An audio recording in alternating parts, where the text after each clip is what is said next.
Hello everyone, welcome back to our channel stock analysis. तो आज हम पढ़ेंगे Warren Buffett and the interpretation of financial statement book का chapter 42 which is total liability and the डेब्ट to share holders equity ratio.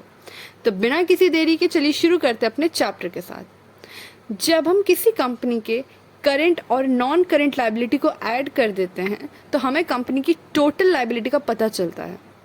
जब हम company के reserve और शेयर होल्डर द्वारा लगाए गए पैसों को जोड़ देते हैं तो हमें शेयर होल्डर्स इक्विटी का पता चलता है, विच इज़ वेरी क्लियर। जब हम टोटल लाइबिलिटी से शेयर होल्डर इक्विटी को डिवाइड कर देते हैं तो हमें डेब्ट टू इक्विटी रेशियो पता चलता है। डेब्ट to share holders equity ratio is equals to total liability upon share holders equity.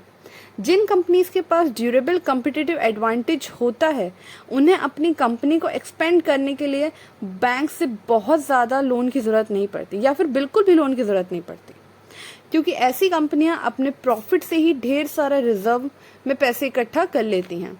Example के लिए वॉरेन की फेवरेट कंपनी मूडीज़ का डेब्ट to share holders equity ratio सिर्फ 0.63 है, कोका कोला का 0.51, प्रॉक्टर एंड गैम्बल का 0.71 और व्रिगली का 0.68 रहा है।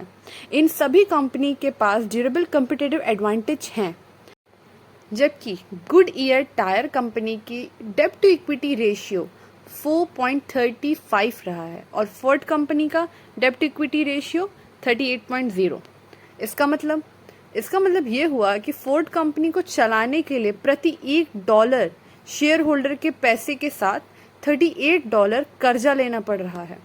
इसीलिए वॉरेन का एक बहुत ही सिंपल सा नियम है कि जिन कंपनी के डेब्ट टू इक्विटी रेशियो 0.8 से कम होता है उन कंपनी के पास ड्यूरेबल कम्पिटिटिव एडवांटेज होने की संभावना बहुत ज़्यादा होती है।